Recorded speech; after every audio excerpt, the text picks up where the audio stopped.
اللہ تعالیٰ نے مختلف انبیاء علیہ السلام کو اپنی مختلف شانوں کا مظہر بنایا ہے۔ اللہ تعالیٰ خود سلامتی والا ہے اور وہ سلامتی کو پسند کرتا ہے، اور اسی لیے اس نے جنت کو سلامتی کا گھر بنایا۔ حضرت رسالت مآب صلی اللہ علیہ وسلم دعا مانگتے تھے اور عرض کرتے تھے کہ اللہم انت السلام، اے اللہ تو سلامتی والا ہے، ومنک السلام، اور اللہ تیری طرف سے سلامتی نازل ہوتی ہے۔ اور ایک جگہ آیا ہے کہ آپ نے فرمایا کہ اے میرے رب تو نے خود اپنا نام سلام رکھا ہے۔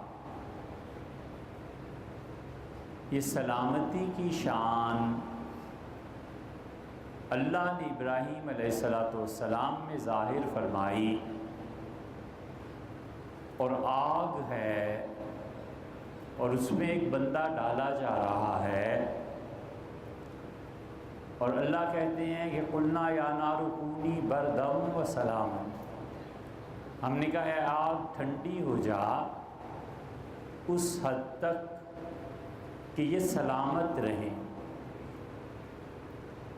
حضرت ابراہیم علیہ السلام کی زندگی میں اللہ کے اس اسم سلام کا بہت اثر ہے۔ اللہ تعالیٰ فرماتے ہیں کہ ابراہیم علیہ السلام وہ تمہارے باپ دادا تھے، ہوا سماکم المسلمین، اور اس نے تمہارا نام مسلم رکھا ہے۔ مسلم بھی وہی ہے، سلامتی۔ حضرت ابراہیم علیہ السلام کو باپ نے کہا کہ جو دین تم لے کے آئے ہو نا، اور اللہ کے علاوہ غیر کی عبادت کو ترک کرنے کا حکم دیتے ہو، یاد رکھو کہ میں تمہیں سنسار کر دوں گا، سٹوننگ، پتھر ماروں گا اتنے۔ اور پھر کہا واہجرنی ملیہ، دور ہو جا میری نظروں سے۔ آگے سے جواب کیا آتا ہے بیٹے کی طرف سے؟ ان کا قال سلام علیہ، انہوں نے کہا پتا جی سکھی رہیے،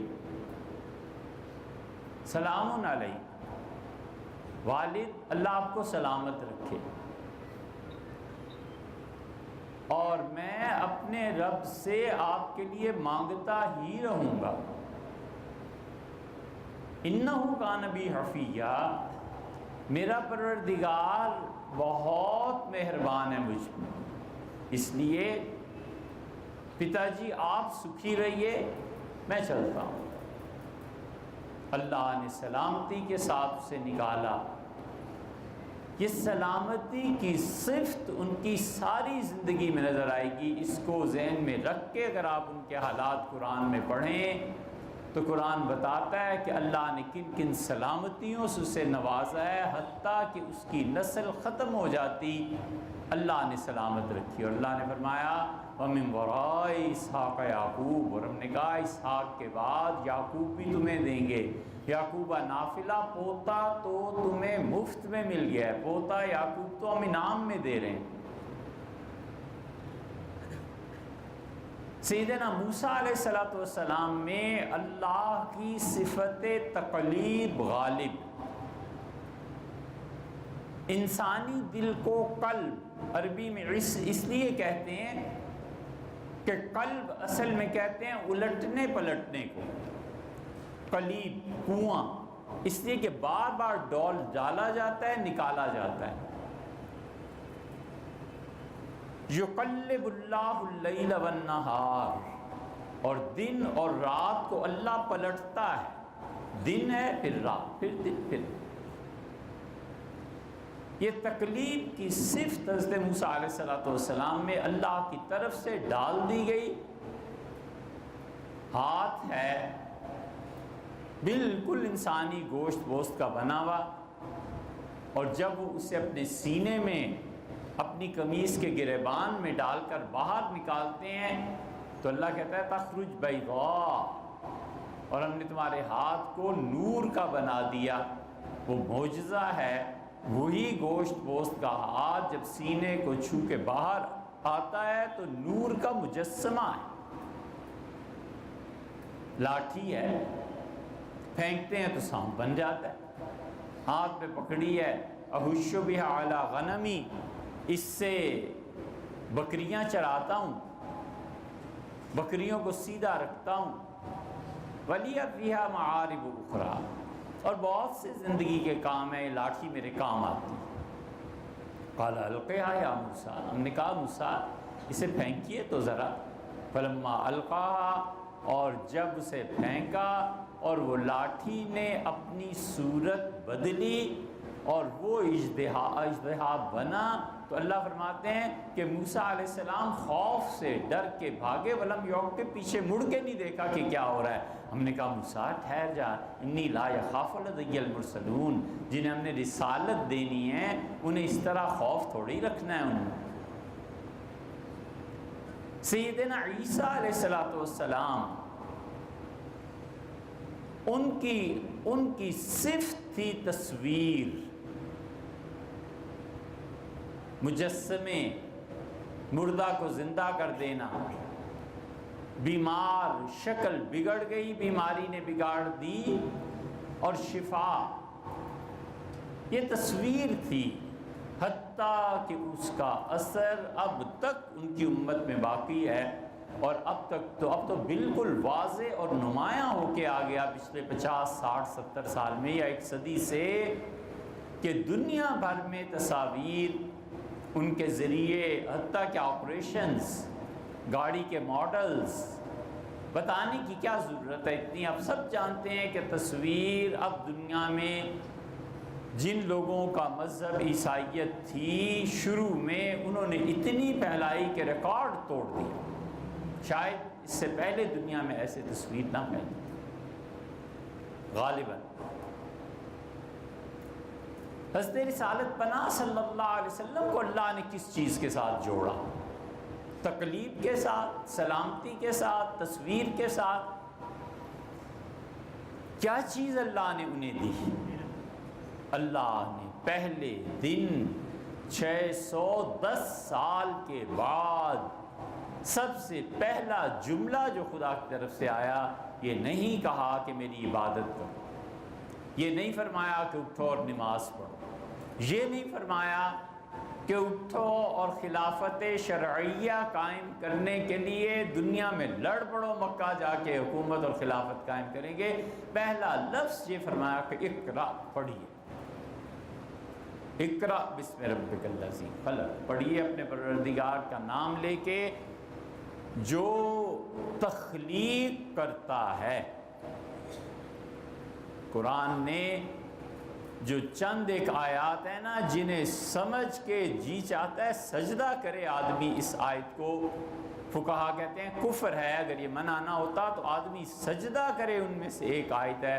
اللہ کہتا ہے الا لہ الخلق والامر، خلق اور امر دونوں جہان میرے ہیں۔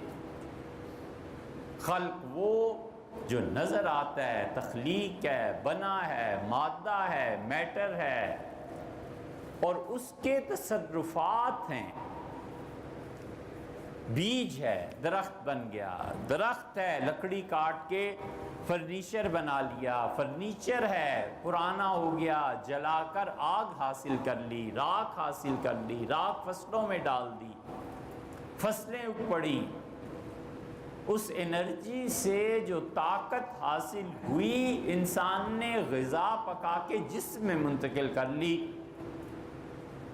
کیا کیا چیزیں ہیں، یہ سب تخلیق ہے۔ اللہ کہتا ہے الا لہ الخلق، تخلیق بھی میرے پاس ہے، والامر، اور امر عالم امر بھی ہمارا ہے۔ اللہ ہی کو زیبا ہے کہ وہ اتنی بڑی بات کہے، اور اللہ ہی کا حق بنتا ہے کہ وہ کہے، اور حقیقت میں اللہ ہی ہے۔ اللہ کہتا ہے عالم امر میرے پاس ہے، زمانہ عالم امر ہے، انسان کی روح عالم امر ہے، یہ ٹریولنگ ٹائم میں کرنا یہ عالم امر ہے، یہ ایک جگہ سے دوسری جگہ منتقل ہو جانا، یہ سب کی سب چیزیں ٹائم اور سپیس یہ عالم امر ہے۔ سپیس کو بعض لوگ خلق میں لکھتے ہیں، لیکن یہ سب عالم امر ہے، اور اللہ کہتا ہے الا لہ الخلق والامر، لوگوں امر کا جہان اور خلق کا جہان دونوں کا مالک میں ہوں۔ اسی لیے تو کہتا ہے کہ اذا جاء اجلہم، جب لوگوں کی موت آ جاتی ہے، لا یستاخرون ساعتا، ایک سیکنڈ تم اس کو آگے پیچھے نہیں کر سکتے، اور چیلنج کرتا ہے اور کہتا ہے کہ اچھا تم کہتے ہو میں نہیں ہوں، فلولا ان کنتم غیر مدینین، اگر بات تمہاری صحیح ہے اور میں نہیں ہوں اس کائنات میں، تو جب تم اپنے مردے مریض کے پاس کھڑے ہوتے ہو نا، آخری سانس، اب اس نے مردہ ہو جانا ہے، روح نکل جانا ہے، اللہ کہتا ہے کہ تم ماں باپ بہن بھائی شوہر اولاد اس مرنے والے کے پاس ہوتے ہو نا، نحن اقرب الیہ منکم، میں تم سے زیادہ اس وقت اس کے قریب ہوتا ہوں، میں تم سے زیادہ اس وقت اس کے قریب ہوتا ہوں، تم کھڑے ہوتے ہو اور میں کچھ نہیں ہوں نا، تو ترجعونہا، اس روح کو اس وقت روک کے دکھا دو، ان کنتم صادقین، اگر تم اپنے دعوے میں سچے ہو کہ کائنات میں خدا نہیں ہے، رب نہیں ہے، کہتا ہے ترجعونہا، ہم نکال لیتے ہیں اس وقت، تم روک کے دکھا دو۔ اس لیے حضرت رسالت پناہ صلی اللہ علیہ وسلم کی سب سے بڑی صفت جس کے ساتھ اللہ نے انہیں باندھ دیا، کہا اقرا بسم ربک الذی، پڑھیے، 5 آیتیں نازل کی، 4 علم پہ اور 1 تخلیق پہ، خلق الانسان من علق، اقرا وربک الاکرم، آپ پڑھیے، آپ کا پروردگار بڑی عزت والا ہے، یہ نہیں کہا کہ آپ کا پروردگار رحمت والا ہے، یہ نہیں کہا رب غفور ہے رحیم ہے وغیرہ وغیرہ، اکرم کی صفت اللہ نے بیان کی، بتا دیا کہ پڑھیے، آپ کا رب عزت والا ہے، جو پڑھے گا اس کو عزت ملے گی، جو نہیں پڑھے گا عزت سے محروم رہ جائے گا، یہ بتایا وربک الاکرم، اور تیرا پروردگار بہت عزت والا ہے، اور دوسرا ترجمہ کیا گیا کہ تیرا پروردگار بہت عزت دینے والا ہے، تو معنی پھر وہی بن گیا کہ جو لوگ محنت کریں گے، تعلیم حاصل کریں گے، اللہ ان کو عزت دے گا۔ اس لیے اللہ کے اصول دیکھنے چاہیے، ہمیں جو غرہ ہوتا ہے نا کہ ہم چونکہ مسلمان ہیں لہٰذا ایسے، ہم نے اسلام قبول کیا ہے لہٰذا ایسے ہیں، اس دھوکے سے اب تو نکل آنا چاہیے۔ اللہ صاف کہتا ہے اما ما ينفع الناس، لوگوں جو چیز نفع دے گی، جو قوم امت طاقت کافر ہو کہ مسلمان نفع دے گا، یمکث، ہم زمین پہ اسے قائم رکھیں گے، اور جو اما الزبد، ایسا ہوگا جیسے پانی سیلاب آتا ہے اس کے اوپر تنکے آ جاتے ہیں، اور جب سیلاب خشک تو تنکے زمین پہ باقی رہتے ہیں، ہم اس قوم امت کو مسلمان ہو یا کافر ایسے کر دیں گے جیسے سیلاب چڑھا تھا اور اتر گیا اور باقی بیکار چیز رہ گئی۔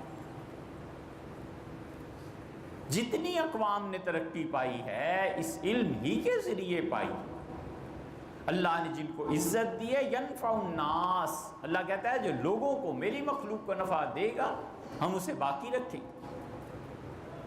اسی معنی میں علامہ اقبال کہتے ہیں کہ انا الحق، میں خدا ہوں، اس کا فلسفہ کیا ہے؟ تو علامہ خود ہی سوال کر کے خود ہی جواب دیتے ہیں اور کہتے ہیں گر فردے بے گوید سرزنش بہ، اگر آدمی دعویٰ کرے کہ میں خدا ہوں تو اس کو تنبیہ کرو، سزا دو، بالکل مناسب ہے۔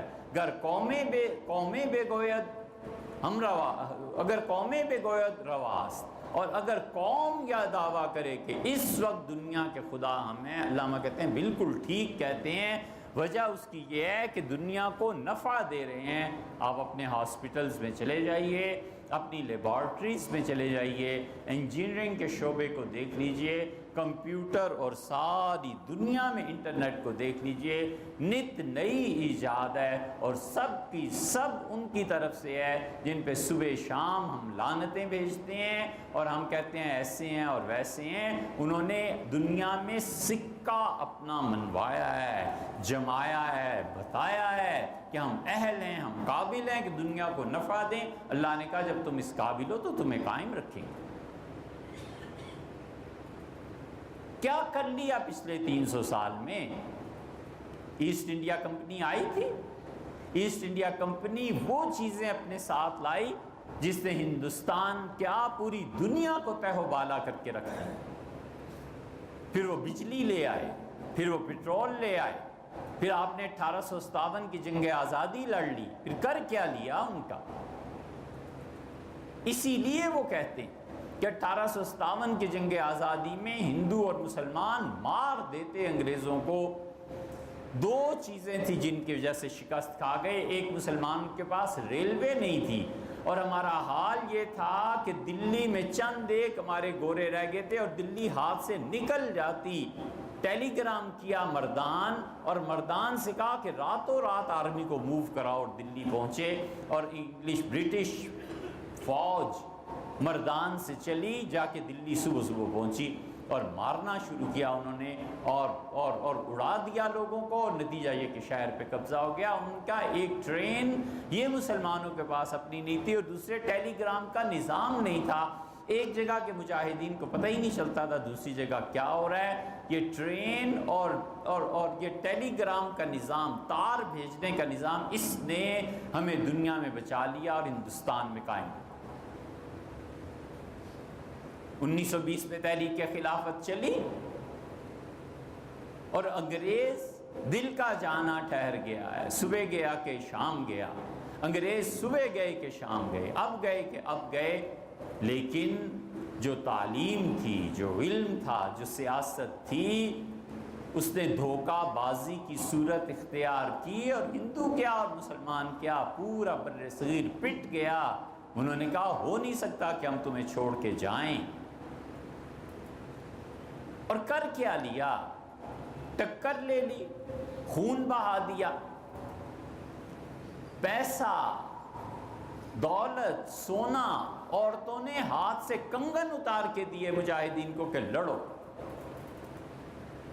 اور کوئی سمجھانے والا نہیں تھا کہ اسٹیبلشڈ گورنمنٹس اور عالمی سطح کی طاقتیں خالہ جی کا گھر نہیں ہیں ان سے ٹکر لینا اور ان سے بدلے لینا اور ان سے لڑنا۔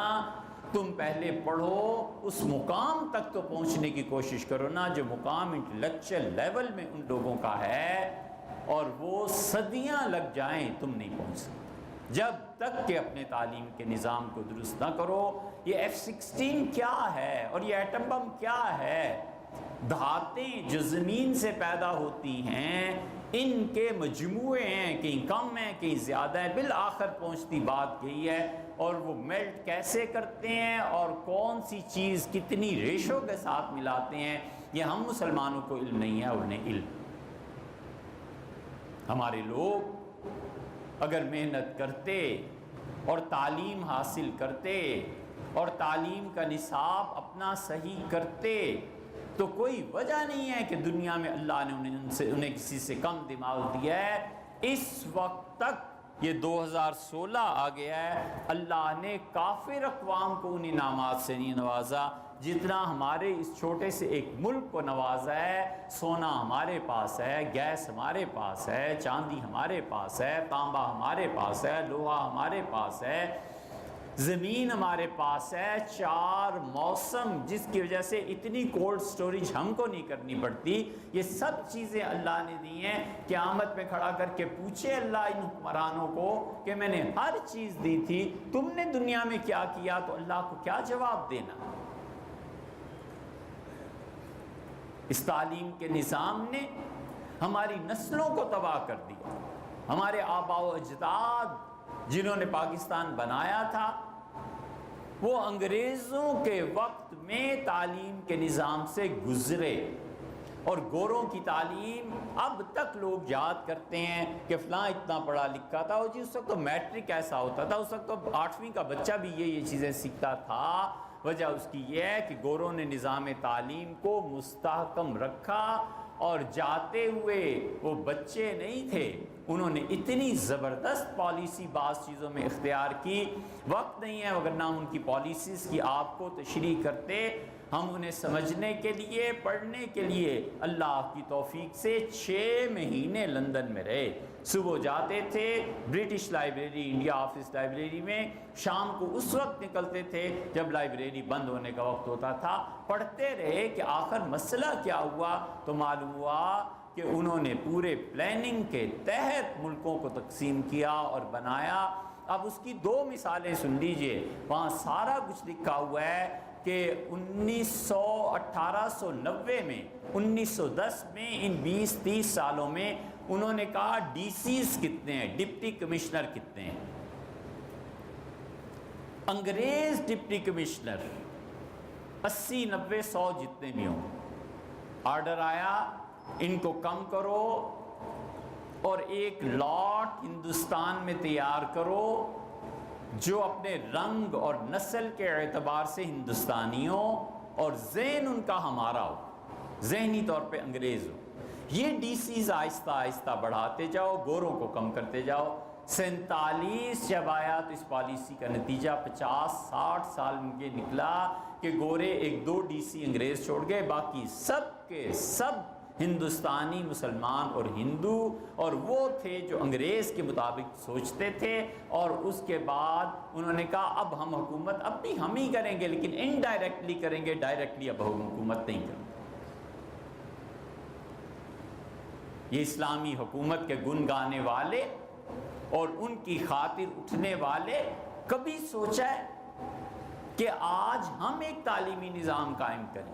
آج سے 50 سال کے بعد اس ملک کے ہائر اتھارٹیز، ہمارے ادارے کیوں، بیکن ہاؤس والے سینے پہ ہاتھ مار کے کہتے ہیں کہ اس وقت 35% آپ کے پارلیمنٹیرینز ہمارے پڑے ہوئے.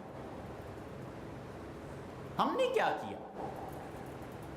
حکومت ملے، اسلام نافذ کرو، اسلام نافذ کرو. تمہارے پاس اسلام ہے کہاں سے جو نافذ کرنا ہے یار؟ وہ دن گئے جب لوگ خواب میں باتیں کیا کرتے تھے. قرآن میں کہاں ہے اسلامی نظام؟ قرآن کہتا ہے کہ فَالسَّارِقُ وَالسَّارِقَةُ فَاقْطَعُوا أَيْدِيَهُمَا، چور مرد اور چور عورت کا ہاتھ کاٹ دو.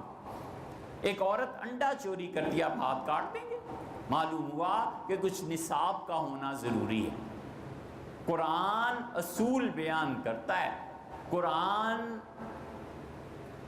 قانون کی تفصیلات بیان نہیں کرتا. آپ کہتے ہیں اسلامی نظام نافذ کرو، ہمیں حکومت دو، ہم کر دیتے ہیں. اے حضرت، آپ صرف اتنا سا کر لیں کہ سود کا متبادل، سود کی بجائے جو اساس لانی ہے، ہمارے بینک کیسے چلیں گے اور ہماری اکانومی کیسے چلے گی، اسے لے آئیے. ہم کہتے ہیں ہمیں نظام تعلیم دے دیجئے، آپ بیٹھیے اور آپ پڑھائیے، پڑھیے. ایک یونیورسٹی قائم نہیں کر سکے، ایک اچھا نصاب تعلیم نہیں لا سکے. اور اللہ کی پناہ ہے، اللہ کی پناہ ہے، ایک وہ نسل جس نے پاکستان بنایا تھا، ان کی اولادیں جوان ہو گئیں 60 میں 70 میں. وہ جوان تھے نا اس وقت، 20-30 سال کے تھے. 30 سال بعد بوڑھے ہو گئے، ان کے بچے آ گئے، دوسری نسل آ گئی. وہ جو نسل 60-70 کی تھی، ان کی اولادیں جوان ہو گئیں، شادیاں ہو گئیں. تیسری نسل، اب ان کے بھی آگے بچے آ گئے، اب چوتھی نسل آ گئی ہے. یہ 4 نسلیں قیام پاکستان سے اب تک گزر چکی ہیں. تعلیم میں بجٹ کتنا ہوا، اور ہم نے ان 4 نسلوں میں تعلیم کا نظام اہل علم نے اپنے ہاتھ نہیں لیا. نتیجہ اس کا یہ نکلا کہ ایک گلی میں 10 محلے میں اسکول کھلے ہوئے ہیں، ہر ایک کا نصاب تعلیم الگ ہے۔ جو بچی میٹرک پاس نہیں کر سکی 3000 پہ آ کے پڑھا رہی ہے، 2000 پہ لڑکا آ کے پڑھا رہا ہے، 9th کلیئر نہیں کر سکا اور وہ آ کے اسکول میں ٹیچر لگ گیا ہے۔ اس پہ گمان اور زوم اور یہ خیال ہے ماشاءاللہ کہ یہ قوم بنے گی اور ابھرے گی، سبحان اللہ۔ یہ خیال است و محال است و جو، یہ صرف خیال ہے جو نہیں ہے ممکن کہ عملی صورت آئے، اور پاگل پن اور دیوانوں کی بات ہے۔ یہ اتنی نسلیں گزری ہیں، ہم کہتے ہیں لائیں آپ اسلامی قوانین لائیں، نافذ کروائیں۔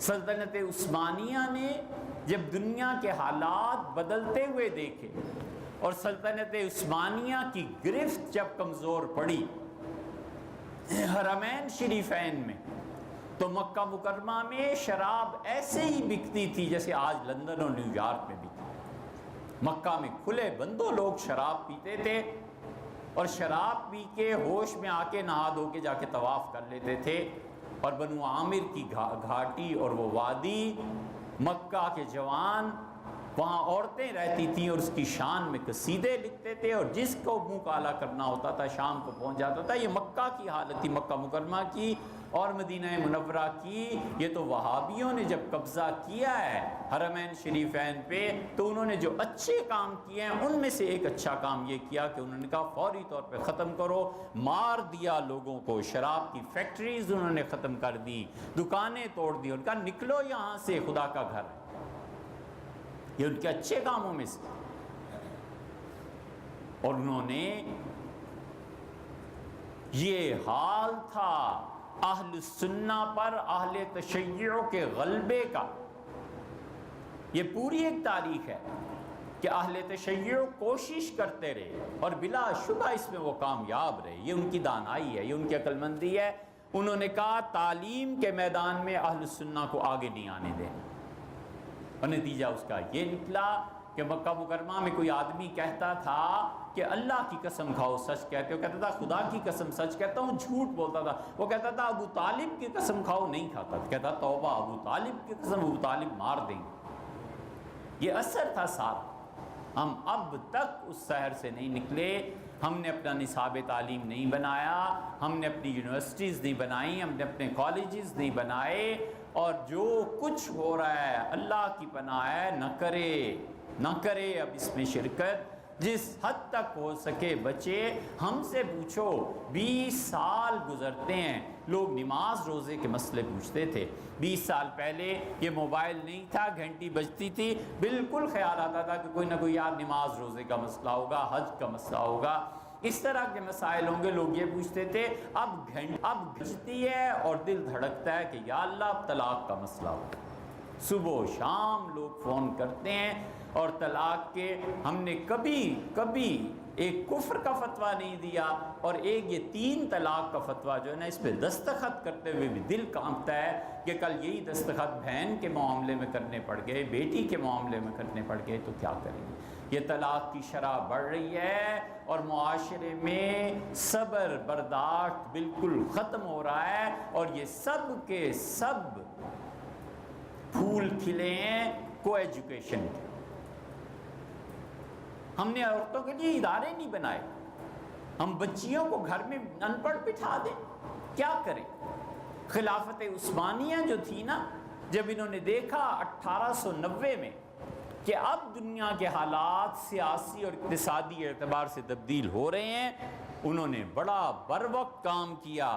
انہوں نے اردن کے علماء کو بٹھایا، پورے عالم اسلام کے علماء کو چنا، اور امارت عثمانیہ نے کہا نئے سرے سے اسلام کے قوانین کو دیکھو، اجتہاد کرو، اور روشنی میں کتاب و سنت کی ہمیں قانون دو تاکہ ہم اپنی مملکت میں نافذ کر سکیں۔ حالات بدل گئے۔ 1916 میں وہ مجلس ختم ہو گئی، اور پھر 16 کے بعد 8 سال گزرے، اور 24 میں خلافت ہی ختم ہو گئی، یا 22 میں ختم ہو، 23 میں ختم ہو گئی، جب بھی ہوئی۔ لیکن خلافت عثمانیہ کے لوگ جانتے تھے کہ کرنا کیا ہے، اور اس کے بعد اب تک پھر کسی کو تعلیم کے نظام کا خیال نہ آیا کہ ہم نے اپنی بچیوں کو پڑھانا کیا ہے۔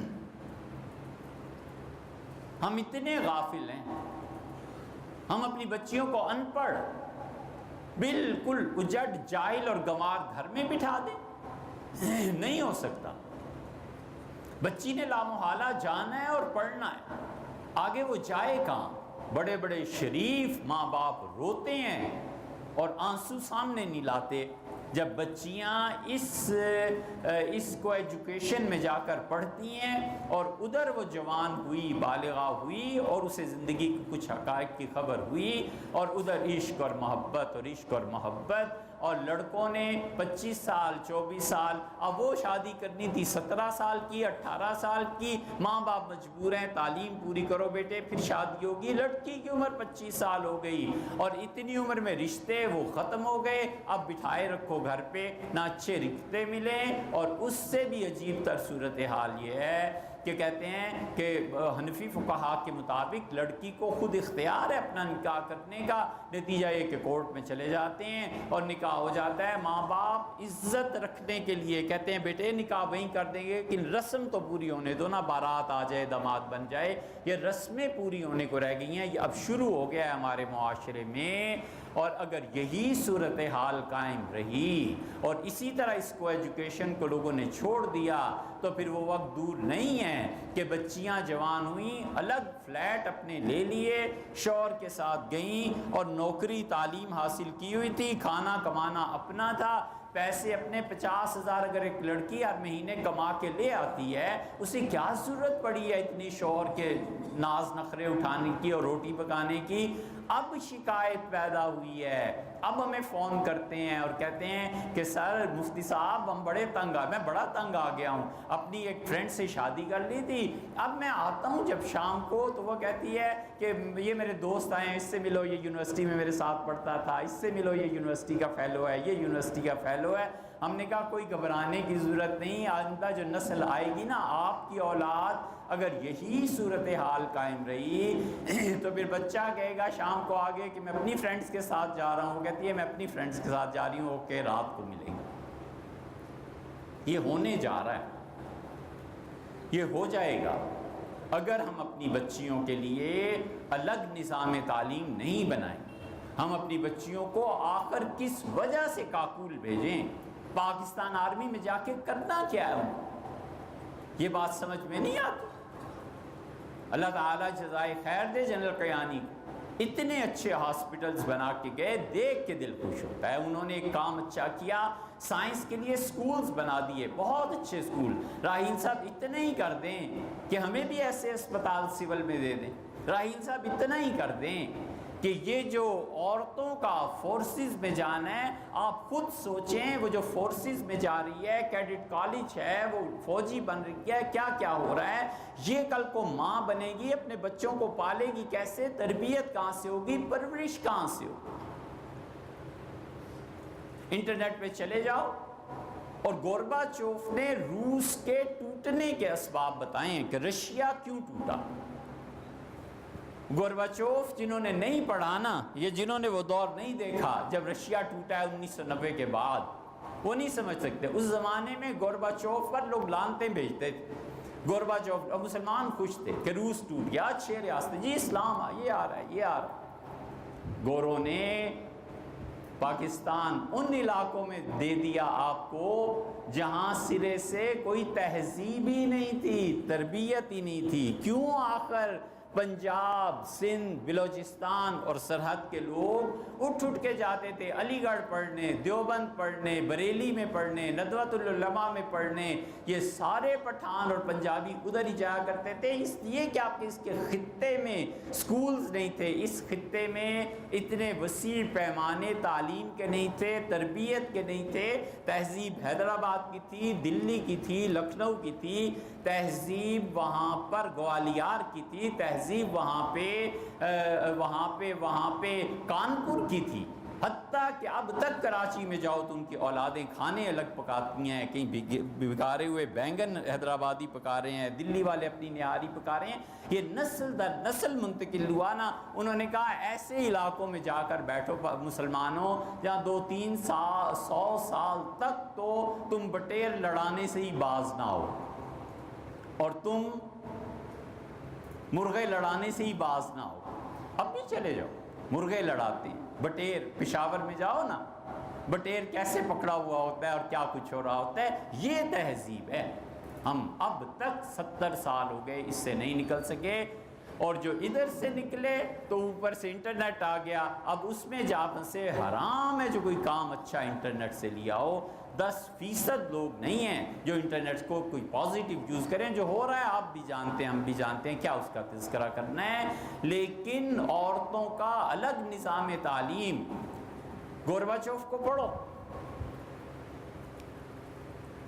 پریسٹرائکا اس نے کتاب لکھی ہے جس کا مطلب ان کی اپنی زبان میں روس کے ٹوٹنے کی وجوہات، 4th چیپٹر نکالیے، 4تھے باب میں گورباچوف لکھتا ہے کہ روس کے ٹوٹنے کا ایک سبب یہ بھی ہوا، خلاصہ اس کا یہ ہے کہ ہم نے اپنی عورتوں کو گھروں سے نکال دیا، جابز کرنے لگی، بچوں کی پرورش کے لیے کوئی رہ نہیں گیا، تو نسل جو آگے ماں کے بغیر، ماں کی شفقتوں اور محبتوں کے بغیر جو نسل مارکیٹ میں آئی، اس کا نہ کوئی دین، نہ کوئی مذہب، نہ کوئی ملک، نہ کوئی ملت، نہ کوئی نظریہ، آزاد مادر پدر آزاد نسل آئی وجود میں۔ گورباچوف کہتا ہے، میں یورپ والوں کو کہتا ہوں کہ کسی طرح 2 آدمیوں نے یہ کہا ہے، ایک گورباچوف نے کہا، اس نے کہا اپنی عورتوں کو کسی طرح گھروں کے اندر لے جاؤ، ماں بنے اور اپنی اولاد کی پرورش کرے، اور یہ ایک کلنٹن نے کہا، ہم نے خود ان سے سنا، وہ بار بار کہتے تھے back to pavilion, back to pavilion, چلو گھر چلو، پیچھے چلو، خیمے میں چلو، گھر کو چلو، پیچھے جاؤ، ان بچیوں کو گھروں کے اندر لے جاؤ تاکہ اپنی آئندہ اولاد کی تربیت کریں، وگرنہ ماں تربیت نہیں کرے گی تو نسلیں تباہ ہو جائیں۔ ہم کہتے ہیں ہماری بچیوں کو پڑھائیں، کاکول میں وہ نہ پڑھائیں، ہم کہتے ہیں آپ ایئر فورس میں مت لیں، آپ ہماری بچیوں کے لیے آرمی کے لوگ ہیں، آپ کام کر سکتے ہیں۔ ایک ادارہ منتظم رہ گیا ہے، سیلاب پڑے آرمی کو بلا لو، زلزلہ ہے آرمی کو بلا لو، سیاسی ہنگامے ہو آرمی کو بلا لو، اچھا دھماکے ہو رہے ہیں آرمی کو بلا لو۔ ارے یار، آپ نے آرمی کے علاوہ کوئی اسٹیبلشڈ ادارہ سول نے بھی قائم کیا ہے کسی گورنمنٹ جو کہیں گے نہیں ضرورت صاحب، سیلاب آئے ہم سنبھال لیں گے، چھوڑے۔ جاپانیوں کے ہاں زلزلہ آیا تھا نا، اتنا ہی شدید جتنا پاکستان میں آیا تھا، جاپان نے پوری دنیا سے مدد لینے سے انکار کر دیا، شکریہ کے ساتھ مدد، ان کا ہمیں چاہیے نہیں، ہم خود کفیل ہیں، ہم نے اپنی قوم کو تیار کیا ہوا ہے۔ ہم کہتے ہیں جب آپ ایک ادارہ ہیں اور آپ اس ملک میں طاقت کا سرچشمہ ہیں تو ہماری بچیوں کے لیے اسکول اور کالج الگ سے بنوا دیجئے، ہماری بچیاں میڈیکل پڑھیں، سرجری تک پہنچیں، لیڈی ڈاکٹر سرجن درکار ہیں ہمیں، جتنے زنانہ آپریشن ہیں یہ مرد ڈاکٹر کرتے ہیں، اور شوہر اور باپ اور بھائی رو پڑتا ہے، کہتا ہے یا اللہ کدھر جاؤں، آخر کس عذاب میں پھنس گیا ہوں۔ یہ نتیجہ ہے کہ ہم نے غفلت کی، ہم نے اپنے بچیوں کو لیڈی ڈاکٹر سرجن نہیں بنایا۔ ہم کہتے ہیں اس کو ایجوکیشن سے ایک مرتبہ اپنی بچیوں کو گزرنے دو، ہم اس کی قربانی دے دیں تاکہ ہماری آئندہ نسلیں، ان بچیوں کو ہم سمجھائیں کہ بیٹے آپ کو ایجوکیشن میں پڑھ رہی ہیں، تم جب اپنا کلینک چلاؤ، اسپتال بناؤ تو میرے بچوں تم نے الگ لڑکیوں کے لیے الگ میڈیکل کالج قائم کرنا ہے تاکہ تمہاری بیٹیاں آگے پوتیاں اور نواسیاں اس مرحلے سے نہ گزریں۔ تاتاریوں نے اینٹ سے اینٹ بجا دی بغداد کی، یہی ہوا نا، دل ٹھنڈا کر لیا مسلمانوں کے کتب خانے چلا کے، 50 سال کے اندر اندر تاتاری ہٹے، مسلمان قابض ہو گئے۔ ہے عیاں یورش تاتار کے افسانے سے، مل گئے کعبے کو نگہبان صنم خانے سے۔ علامہ اسی لیے بڑی نظر تھی اس اللہ کے بندے کی، بڑا گہرا آدمی تھا، ہم نے ہیروں کو مٹی میں ملا دیا، ایک اس ہیرے کو بھی مٹی میں ملا دیا۔ 80 سال ہو گئے، اب تو اقبال کو پڑھتا ہی کوئی نہیں، اور فارسی تو ویسے بھی پڑھنا ختم ہو گیا۔ علامہ کہتے ہیں ہے یہاں یورش تاتار کے افسانے سے، تاتاریوں نے جو ہم پہ حملے کیے تھے نا، اس افسانے اور کہانی کو کھولو، مل گئے کعبے کو نگہبان صنم خانے سے، کعبے کی حفاظت کے لیے وہ نسل آ گئی جن کی پچھلی نسل بت خانوں کی حفاظت کرتی ہے۔ ہوا کیا؟ تاریخ سٹ پٹا گئی ہے، تاریخ جہاں پہنچ کے چپ ہو جاتی ہے، گنگ لگ جاتی ہے۔ ٹائن بی جیسا مفکر اور لکھنے والا کہتا ہے مجھے سمجھ نہیں آئی کہ رسول اللہ صلی اللہ علیہ وسلم کا انتقال 11 ہجری میں ہوا اور مسلمان اتنی تیزی سے پڑھے ہیں، لکھے ہیں، یہ انقلاب تعلیم کا آ کیسے گیا؟ کہتا ہے نہیں سمجھ میں آتا۔ اتنی جلد اور تیزی سے تعلیم کا انقلاب آیا تھا کہ رسول اللہ صلی اللہ علیہ وسلم کی وفات کے 70 سال بعد چین جیسا ملک کاغذ سپلائی کرنے سے عاجز آ گیا۔ کاغذ نہیں ملتا تھا، مسلمانوں نے کہا کاغذ اپنا بناؤ۔ مکہ مکرمہ میں کاغذ کا پہلا کارخانہ مسلمانوں نے کھول دیا اور انہوں نے کہا یار لکھنا پڑھنا ہے، اپنی نسلوں کو پڑھانا ہے، یہ کاغذ کا کاغذ کا کارخانہ جو کھولا ہے تو انہوں نے کہا کہ یہ کاغذ ہے، اس کی گارنٹی دیتے ہیں کہ 1000 سال اس کی عمر ہے۔ ہم نے اس کاغذ کو دیکھا، 1400 سال کے بعد دیکھا، اس میں سوراخ ہو گئے ہیں، کاغذ برقرار، کاغذ کی شارٹیج ہوئی اور اکبر بادشاہ نے کہا کہ ہندوستان اور کاغذ نہیں بچوں کو پڑھنے کو ملتا، سیالکوٹ والوں نے جو کاغذ بنایا ہے اور سیالکوٹ کی جو علمی ترقی ہوئی ہے، سیالکوٹ میں مان سنگھ آیا تھا۔ اب تو مان سنگھ کا آپ کا میڈیا مذاق اڑاتا ہے، انہیں کیا پتا ہے کہ مان سنگھ سکھ تھا، لیکن کتنا زبردست آدمی تھا۔ مان سنگھ سے رشتہ مانگا تھا اکبر نے اور مان سنگھ کی بیٹی کو اٹھا کے ڈولی اس کی 14 قدم بادشاہ اکبر چلا، لوگ بھاگ کھڑے ہوئے، اٹھ کھڑے ہوئے اور اس سے کہا مان سنگھ، اس سے کہا میری بیٹی آپ کی خادمہ، اس کا نہیں میری بیٹی ہے۔ مان سنگھ کی کیا تاریخ آپ کو بتائیں، اب وقت کس بات کو کریں۔ مان خود چل کے سیالکوٹ آیا اور آ کے کاغذ کو دیکھا، بڑا انعام دیا، تو فیکٹری والوں نے کاغذ کا نام رکھا مان سنگھی۔ مان سنگھی کاغذ دنیا بھر میں مطلوب تھا۔ یہ ہوا کیا؟ یہ تاریخ جہاں پہنچ کے نظریں چراتی ہیں نا، تاریخ کہتی ہے سارا بغداد تباہ ہو گیا، تاتاریوں نے اینٹ سے اینٹ بجا دی، 50 سال بعد پھر مسلمان حکمران، پھر مسلمان نسلیں پیدا ہو گئیں۔ اس کا حل نہیں، اس کا حل یہ تھا کہ بچیاں اٹھا کے لے گئے مسلمان۔ تاتاریوں نے کیا نکاح کرنا تھا، نوکرانیاں باندیاں سمجھ کے اپنے گھر میں ڈال لی۔ 2 سال کے بعد ان لڑکیوں کی جب اولادیں پیدا ہوئی نا تو 5-6 سال کے اندر انہوں نے کہا بچوں سے کہ بیٹے تم مسلمان ہو، تمہارا باپ ظلم کر کے لیا، بیٹے تم مسلمان ہو، بیٹے اس طرح نماز پڑھتے ہیں، بیٹے اس طرح نماز پڑھتے ہیں۔ 50 سال کا عرصہ لگا ہے۔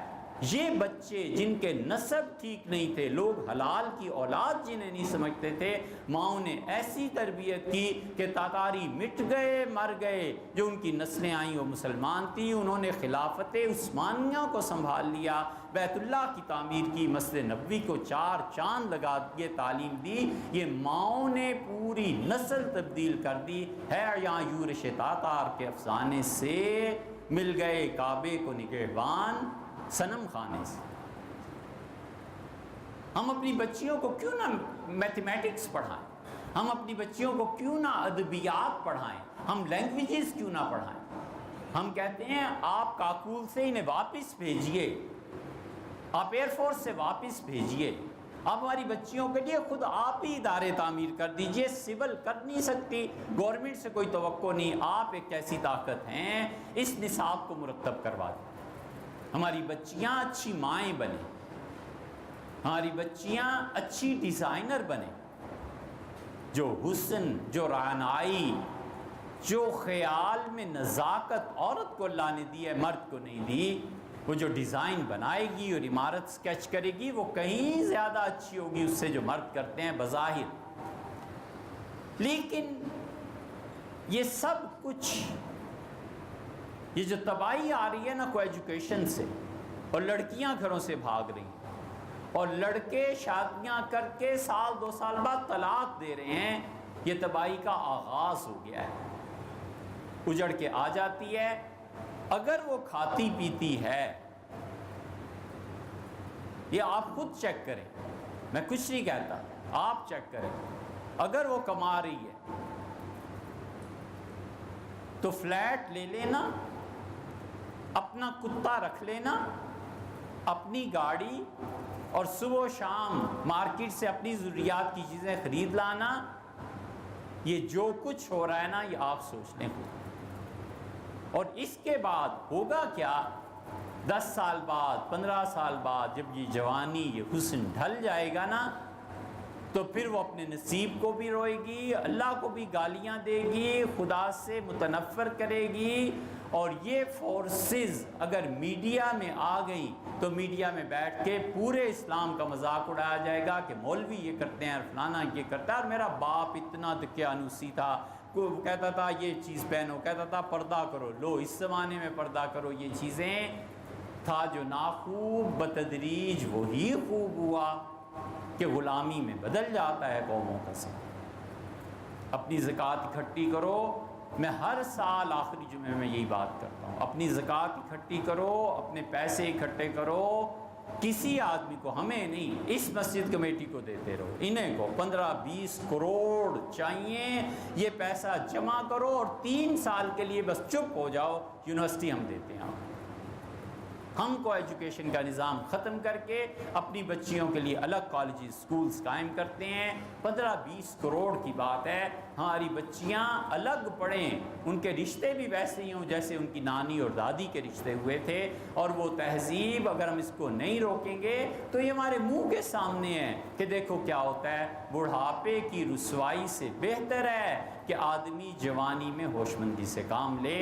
اللہ مجھے اور آپ کو عمل کی توفیق بخشے۔ اللہ نے ایک آیت کریمہ لکھ کے بھیجی ہے، یہ سمجھنا مطلوب ہے۔ اللہ نور السماوات والارض، اللہ زمین اور آسمان کا نور ہے۔ نور سے مراد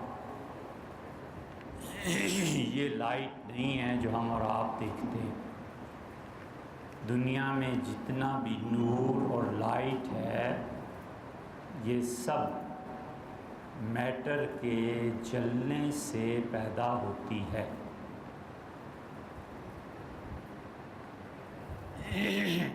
بجلی پانی سے یا مختلف ذرائع سے پیدا ہوتی ہے اور اس کے نتیجے میں روشنی آتی ہے۔ موم بتی جلائیں تو جلانے کے لیے اور جلنے کے لیے، اور اس جلنے کو جو موم کی صورت میں ایندھن فراہم ہوتا ہے، یہ سب کے سب مخلوق ہے۔ اللہ کہتا ہے کہ میں آسمان اور زمین کا نور ہوں،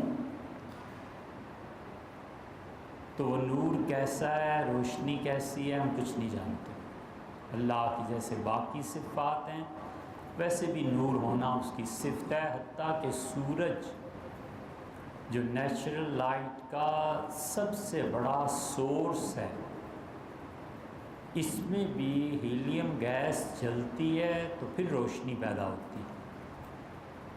اللہ اٹ سیلف روشنی، نور کیسا ہے ہمیں نہیں معلوم۔ اس لیے یہ آیت کریمہ مفسرین کے نزدیک متشابہات میں سے ہے۔ دوسری تفسیر یہ کی گئی ہے کہ اللہ نور السماوات والارض، اللہ منور السماوات والارض، اللہ زمین اور آسمان کا نور نہیں بلکہ اللہ اور زمین اور آسمان کو نور پرووائڈر ہے، منور کرتا ہے، نور دیتا ہے،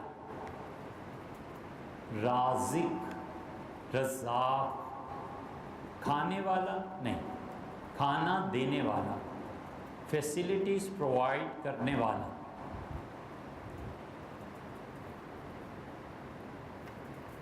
اس لیے نور اگر اللہ کی صفات میں مانا جائے تو یہ متشابہات میں سے ہے، قرآن کی محکم آیات میں سے نہیں ہے، اور محکم اور متشابہ کی تشریح کئی بار ہو چکی۔ مثل نورہ کمشکات فیہا مصباح اور اس نور کی مثال اگر تم سمجھنا چاہو، یہ مثالیں جو ہیں قریب ترین چیزیں اس کے حقائق کو سمجھانے کے لیے ہوتی ہیں، ادروائز مثال اور جس چیز سے مثال دی جا رہی ہے درمیان میں کوئی وجہ تشبیہ ہوتی ہے، باقی بسا اوقات دور دور کا فرق ہوتا ہے۔ اس کی نور کی مثال ایسے سمجھو کہ جیسے ایک طاق ہے، مشکات، طاق ہوتے تھے نا پچھلے زمانوں میں، جب بجلی نہیں تھی تو دیواروں میں طاق رکھتے تھے اور سر شام اس پہ دیے رکھ دیتے تھے، تو ان دیوں سے گھر روشن ہوتا تھا۔ فرماتے ہیں ایسے سمجھو جیسے ایک چراغ ہے، ایک طاق ہے، کھڑکی ہے، فیہا مصباح، اور اس میں ایک چراغ چل رہا ہے، المصباح فی زجاجہ، اور وہ چراغ نور کے قندیل میں، فانوس میں رکھا گیا۔ ایک طاق ہے اور اس طاق کے اندر ایک شیشے کا برتن ہے، اور شیشے کے برتن کے اندر ایک چراغ جلایا گیا ہے۔ آپ تصور میں لائیں، لیمپ کبھی کبھی جلتے تھے، تو لیمپ کو اٹھا کر اگر کسی طاق اور کھڑکی میں رکھتے، کھڑکی تو اب یہ ہوتی ہے، پہلے زمانے میں کھڑکی اسے بھی کہتے تھے، اس میں رکھ دیا جائے تو ایک خوبصورت سا طاق، اور اس طاق کے اندر ایک شیشے کا برتن، اور شیشے کے برتن میں چراغ رکھا ہوا۔ الزجاجہ، وہ جو چراغ ہے، کأنہا کوکب دری، وہ اس طرح نظر آتا ہے جس طرح روشن ستارہ ہے، سب سے زیادہ روشن ستارہ زہرہ ہے۔ زہرہ ستارہ جیسے چمکتا ہے نا، یہ چند دن گزرے، رات کو زہرہ ستارہ نظر آتا تھا، بہت شدید روشنی اس میں، دیکھ کے دل خوش ہوتا تھا اندھیرے میں۔ اللہ جو کہتا ہے نا کہ میری نشانیوں پر غور کرو، ان ستاروں پہ، وہ زہرہ ستارے کو کبھی آپ دیکھیے، اس کی چمک آنکھوں کو چندھیاتی۔ اللہ فرماتے ہیں کأنہا کوکب دری، وہ جو چراغ چل رہا ہے نا اس میں بتی، وہ ایسے ہے جسے روشن ستارہ، یوقد من شجرۃ مبارکۃ، اور اس دیے میں جو تیل پڑا ہوا ہے وہ ایک بہت برکت والے درخت کا ہے، زیتونہ، اور اس برکت والے درخت کا نام ہے زیتون۔ قرآن زیتون کو بڑی برکت کی چیز قرار دیتا ہے، اسی لیے رسول اللہ صلی اللہ علیہ وسلم نے زیتون کی فضیلت بھی بیان کی ہے، اور قرآن کہتا ہے دوسری جگہ پر کہ تخرج من طور سینا، اور ہاں وہ مبارک درخت جو ہم نے پہاڑوں میں پیدا کیا ہے، اور طور سینا میں، طور پہاڑ میں پیدا کیا، تنبت بالدہن، اتنا تیل دار ہے، اتنا تیل ہے اس چراغ میں، اس درخت میں، کہ سر سے لے کے پاؤں تک اس میں چکنائی چکنائی ہے۔ زیتون کا درخت آپ دیکھیں نا، ہاتھ لگائیں تو گویا تیل ٹپکتا ہے۔ اسی لیے اللہ فرماتے ہیں کہ صبغا للآکلین، اور جو لوگ کھانے کا مزہ جانتے ہیں، ٹیسٹ جن کا ڈیولپ ہو گیا ہے، وہ روٹی کو زیتون کے تیل میں ڈبو ڈبو کے کھاتے ہیں، اور اسی لیے حضور صلی اللہ علیہ وسلم زیتون کے تیل میں ڈبو کے روٹی کو کھاتے تھے، تاکہ اللہ کی اس بات پر عمل ہو جائے کہ اللہ نے کہا صبغا للآکلین، کھانے والے روٹی ڈبو کے زیتون میں کھاتے ہیں اس کے تیل۔ اللہ فرماتے ہیں کہ چراغ روشن تمہیں نظر آ رہا ہے نا شیشے میں، اور اس ستارے کی طرح اس کو انرجی پرووائڈ کر رہا ہے تیل، اور تیل کس کا ہے؟ زیتون کا، لا شرقیت ولا غربیہ، اور ایسی لائٹ چل رہی ہے جس کا نہ کوئی مشرق ہے نہ مغرب، مشرق اور مغرب آپ چراغ کا متعین کر سکتے ہیں۔ یہ لائٹ چونکہ یہ سینٹر میں یہ لائٹ مثلاً ہے تو اب اٹ سیلف سمت باہر سے ہے کہ رائٹ ہینڈ ہے لیفٹ ہے، وگرنہ نور جو روشنی ہے اس کی کون سی سمت ہے؟ تو آگے پیچھے اوپر نیچے باہر اندر ہر طرف، لا شرقیت ولا غربیت یکاد زیتھا یضیء۔ اور یہ جو تیل ہے اتنا چمک والا ہے کہ خود بخود جل اٹھے، ولو لم تمسسہ نار، اتنا برکت والا تیل ہے کہ اس میں چمک روشنی کو خود پیدا کر رہی ہے، اگرچہ اسے آگ نہ بھی چھوئے تو بھی یہ بالکل سراپا توانائی، چکنائی روشنی۔ چونسا پکا ہوا، وہ آم جب پکتا ہے نا تو جو حصہ پیوست ہوتا ہے شاخ سے یہ میٹھا ہوتا ہے، اور مٹھاس اوپر سے نیچے کی طرف آتی ہے۔ اس لیے آپ کبھی گولائی میں چونسا کاٹیں اور چونسا ہو کچا تو نیچے والا حصہ کچا ملتا ہے، اوپر والا پکا ہو تو پکا ملتا ہے۔ اوپر سے نیچے تک مٹھاس ہی مٹھاس۔ گنا اوپر سے لے کے نیچے تک گنا، جس جگہ پکا ہوا ہو منہ رکھ دو اور چوس لو۔ اسی طرح اللہ کہتا ہے کہ زیتون کا تیل ایک قطرہ ہو یا پیالہ بھرا ہو، وہ تیل اتنا زبردست ہے، اس کی چمک دیکھو کہ اگر اس پیالے اور چراغ میں تم ڈال دو اور اسے آگ نہ بھی چھوئے تو گویا بالکل روشنی دے رہا ہے۔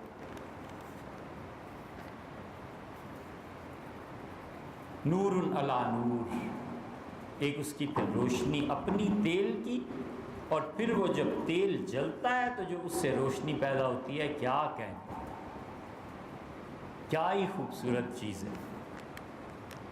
یہد اللہ لنور، یہد اللہ من یشاء، اللہ جس کو چاہتا ہے نور سے ہدایت دیتا ہے۔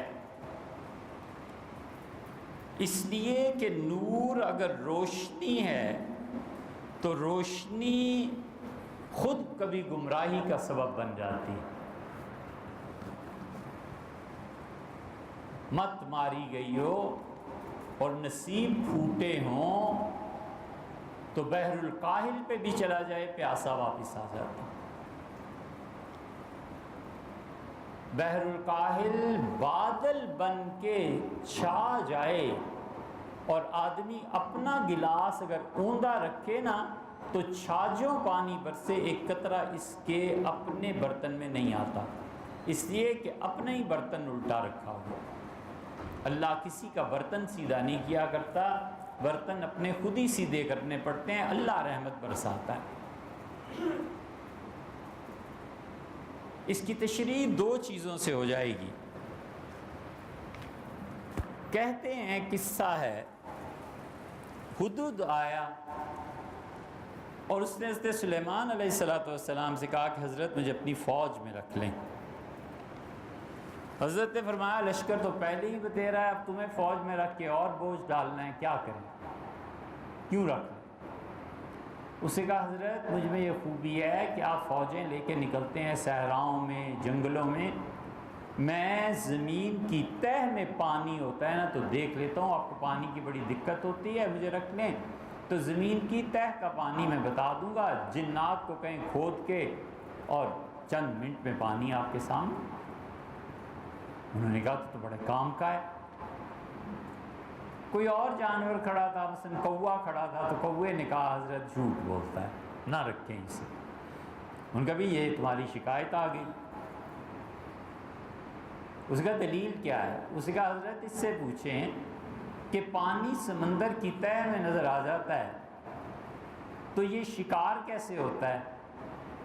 حضرت نے پوچھا تو اس کا حضرت کوئی دانہ اناج کا ہوتا ہے اور میں اس کے لیے جب چونچ مارتا ہوں تو جال اوپر سے گر جاتا ہے۔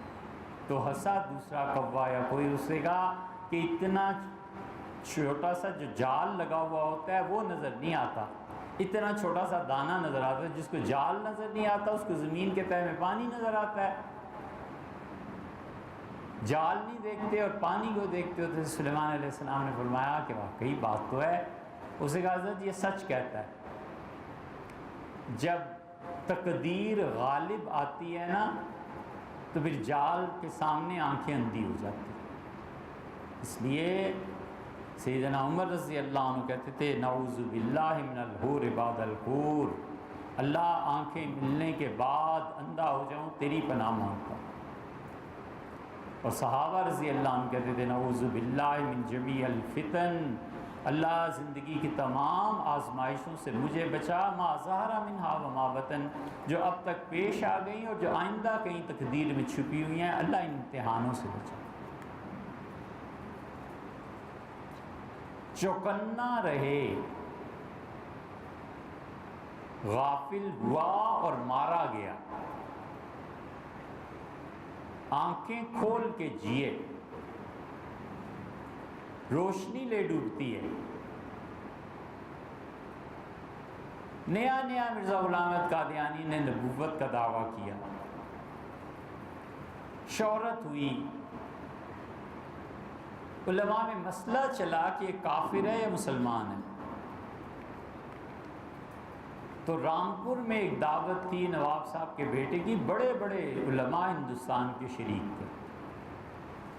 تو کسی نے سوال کیا، انہوں نے کہا اتنے مولوی جماؤ لدھیانہ کے، دیوبند کے، گنگو کے، فیصلہ کرو اس یہ کافر ہے یا نہیں۔ لدھیانہ کے علماء نے کہا کافر ہے، نبوت کا دعویٰ کیا۔ یہ سب پیچھے پڑ گئے اس گنگوئی رحمۃ اللہ علیہ کے، کہا حضرت آپ فیصلہ کریں، آپ ہندوستان میں اس وقت بڑے مفتی۔ حضرت رحمۃ اللہ نے فرمایا بھائی مولانا یعقوب صاحب سے پوچھو۔ مولانا یعقوب نانوتوی رحمۃ اللہ علیہ کے جو والد تھے ان سے یہ سارے حضرات پڑھے ہوئے تھے۔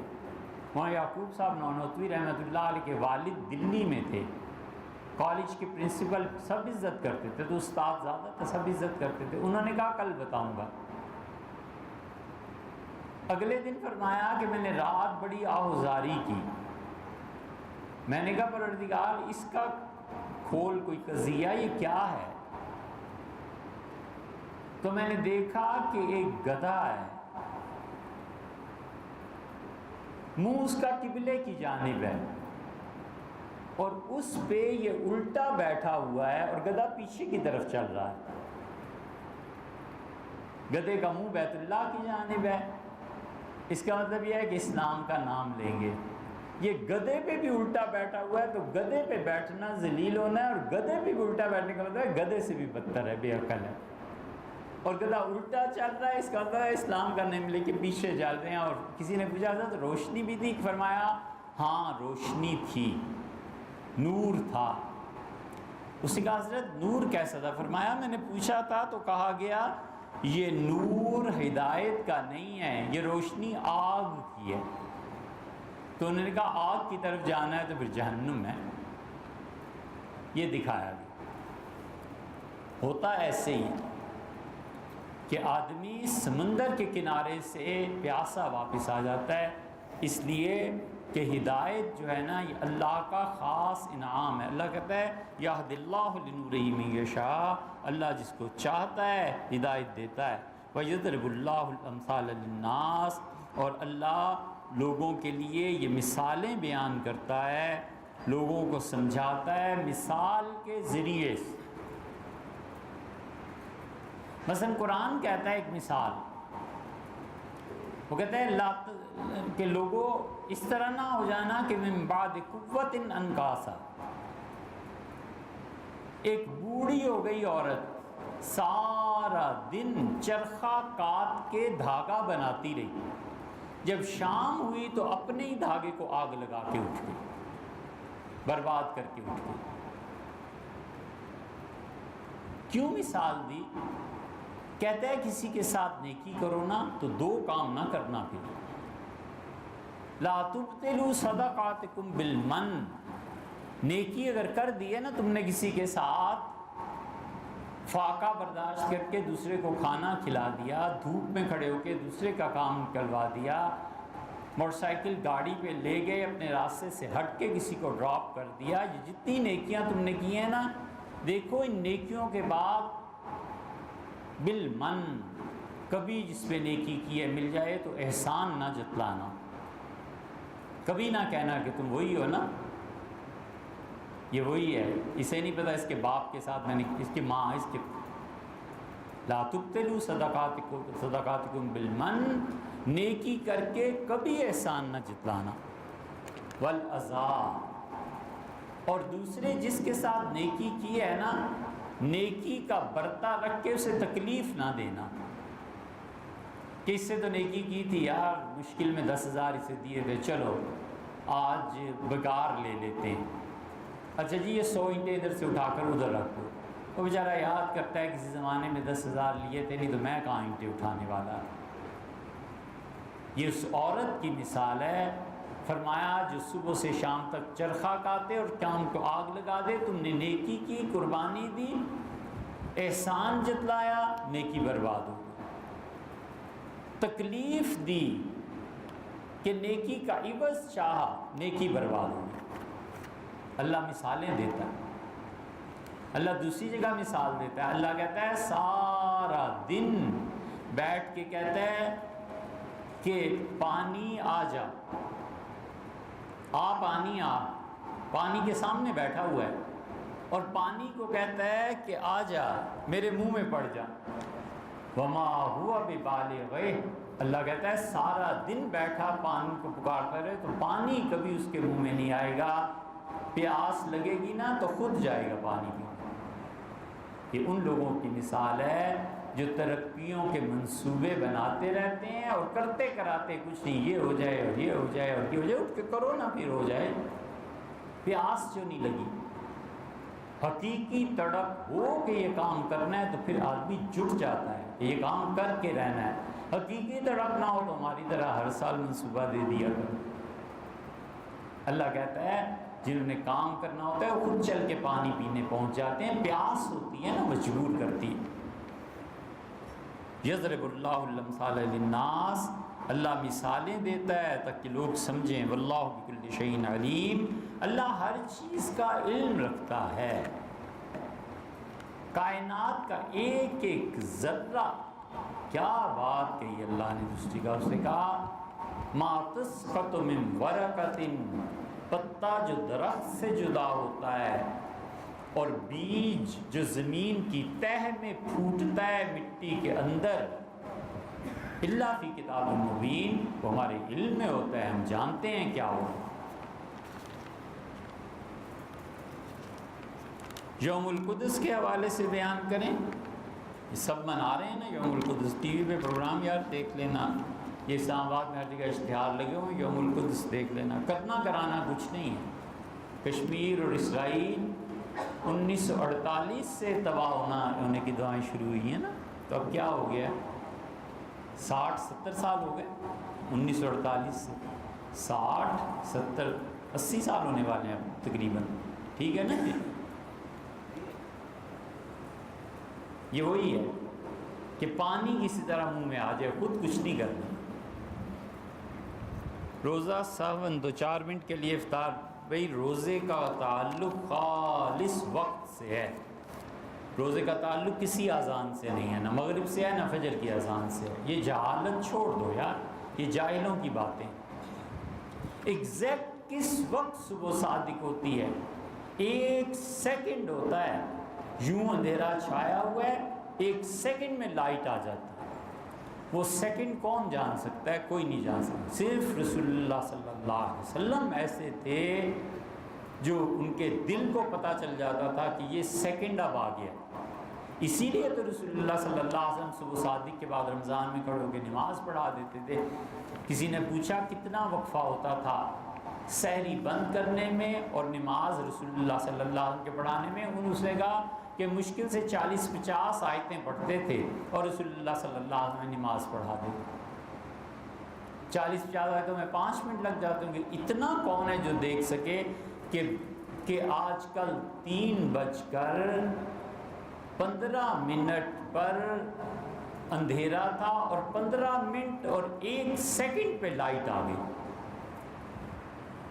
اتنی گہری صحیح نگاہ یہ رسول اللہ صلی اللہ علیہ وسلم ہی کی تھی. نگاہ سے مراد اس کا احساس کرنا، اور یہ اللہ نے انہیں انعام دیا، باقی دنیا میں کوئی نہیں. ہم لوگ تو صرف منٹ سے حساب کر سکتے ہیں کہ اتنے منٹ پر اتنے سیکنڈ پر صبح صادق متوقع ہے بس، اور اتنے منٹ پہ سورج ڈوب جائے گا اور افطار شروع. اس منٹ سے 1 منٹ پہلے اور 1 منٹ بعد فیصلہ کر دیتا ہے. اگر فرض کر لیجئے 14 منٹ ہے، 15ویں منٹ میں سحری کھائے گا، کوئی روزہ نہیں. اور فرض کر لیجئے افطار 20 منٹ پہ ہے اور اس نے 19 پہ کیا ہے تو کوئی روزہ ٹوٹ گیا نہیں. اذانوں کو چھوڑ دینا چاہیے، وہ گزر گئے دیہات کے. پاکستان اور سعودیہ میں ایک روزے کا فرق ہوتا ہے، اس لحاظ سے پاکستان میں 19، سعودیہ میں 20. ان ممالک میں تاخیراتیں شروع ہو جاتی ہیں. لیلۃ القدر ہمارے ہاں ہر جگہ کی لیلۃ القدر اپنی ہے، ہر جگہ کی لیلۃ القدر اپنی ہے، اور یہ اللہ کا ایک نظام ہے. اس نے بھیجنے ہیں فرشتے اور جبریل امین کو. مشکل کیا پڑی ہے یار؟ سیدھی طرح رات کو عبادت کرو، آئے آئے نہ آئے نہ آئے ان کی مرضی ہے، ہاتھ ملایا نہ. زندگی کے تمام وہ کام جو اپنے اختیار میں نہ ہوں، اپنے اختیار میں نہ ہوں اور اس کی زیادہ ضرورت بھی نہ ہو تو بالکل چنتا نہیں کرنی چاہیے. اپنا اختیار ہی نہیں ہے، اب مرنا تو ہے ہی، تو کیا گھر میں گھٹ کے بیٹھ جائے کہ پتہ نہیں کب موت ہے؟ یار جس وقت آنی ہے آ جائے گی، کوئی نہیں پوچھے گا. غیر اختیاری کاموں کو اللہ کے حوالے کر دینا چاہیے.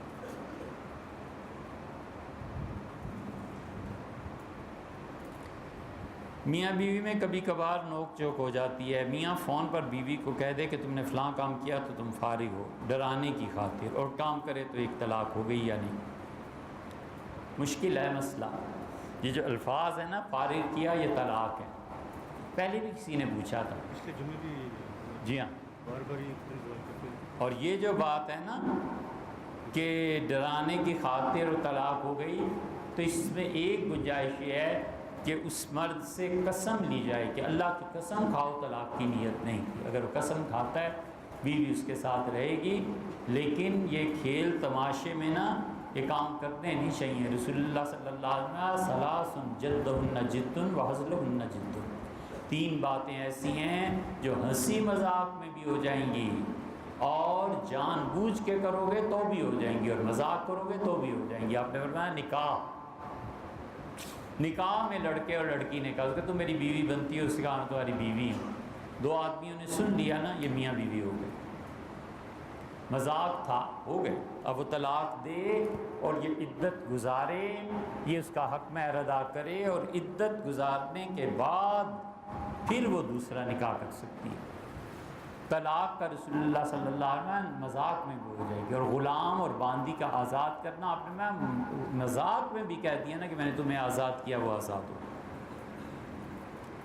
ایک طلاق کے بعد رجوع کر لیں تو طلاق ختم ہو جاتی ہے. طلاق ختم اس معنی میں ہو جاتی ہے کہ عورت اس کے لیے اب جائز ہو گئی، لیکن اصل میں نکاح کے وقت جو نکاح پڑھاتا ہے وہ 3 پرچیاں اس کے ہاتھ میں دے دیتا ہے کہ میاں ساری عمر کے لیے اب یہ 3 پرچیاں.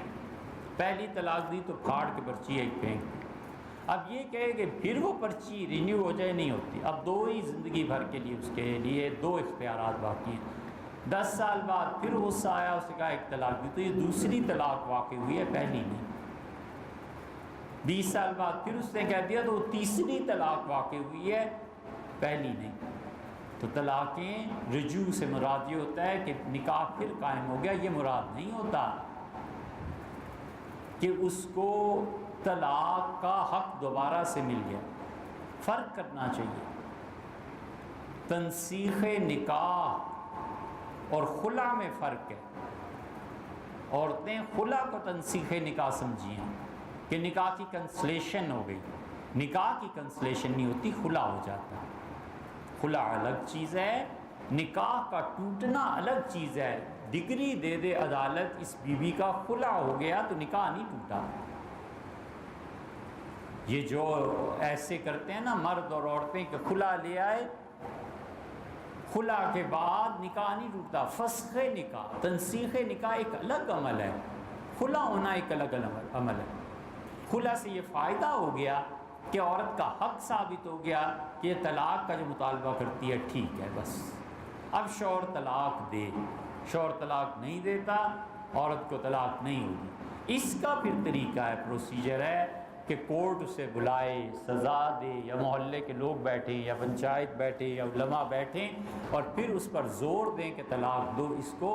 وہ ایک الگ چیز ہے. لوگوں نے خلا اور نکاح کی کنسلیشن دونوں کو ایک ہی کر لیا. دونوں میں بڑا فرق ہے. بالکل اسی طرح لوگ سمجھتے ہیں ایک طلاق دے دی تو اب ایک طلاق رجوع ہو گیا تو اب 3 پرچیاں پھر مل گئی. کچھ بھی نہیں.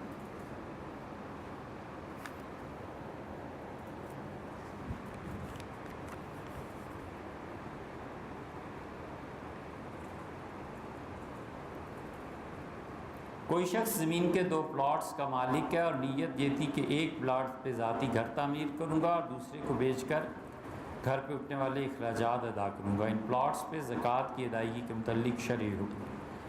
بہت اختلاف ہے مفتی حضرات کا. کچھ کہتے ہیں دونوں پہ زکوٰۃ نہیں دے گا کیونکہ اس نے سارا سرمایہ مکان ہی کے لیے رکھا ہے. کچھ کا خیال ہے کہ ایک پہ زکوٰۃ دے، جہاں مکان بنانا ہے اس پہ نہ دے، دوسرے پہ دے. اور کچھ کہتے ہیں دونوں پہ دے گا، اس پہ بھی اس پہ بھی. اور عام طور پہ مفتی حضرات اس طرف گئے ہیں کہ وہ کہتے ہیں جو پلاٹ گھر کے لیے ہے اس پہ تو زکوٰۃ آئے گی نہیں، لیکن دوسرے پلاٹ پہ ہونی چاہیے. اور وجہ اس کی یہ ہے کہ عین ممکن ہے کوئی ایمرجنسی پیش آ جائے تو اسی پلاٹ کو بیچ دے. ہے تو آخر وہ کمرشل نا، کسی بھی وقت بیچا جا سکتا ہے. ممکن ہے گھر کہیں اور سے بنا لے اور کل کو 10 سال بعد 20 سال بعد اسے بیچ کے اس رقم کو انویسٹ کر دے، بچوں کی شادی میں ڈال دے. تو کہتے ہیں دوسرے پلاٹ پہ زکوٰۃ دینی چاہیے، لیکن گنجائش ہر طرف ہے. آدمی اپنے حالات دیکھے.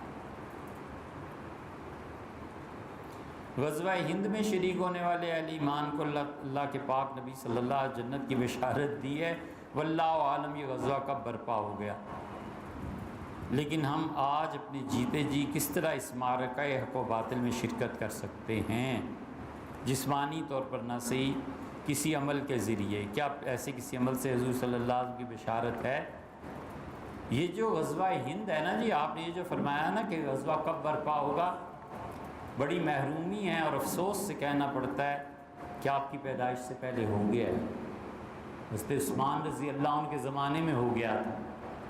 ہندوستان پہ جو پہلا حملہ ہوا تھا نا وہ غزوہ ہند ہی تھا.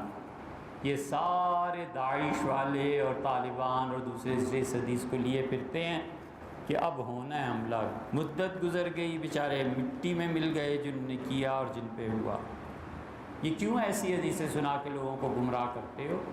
یہ داعش والے سب سے زیادہ اس کو کرتے ہیں تاکہ لوگ گمراہ ہوں. ہندوستان یہ اس پہ حملہ کرنا ہے، ہوش ٹھکانے ہیں.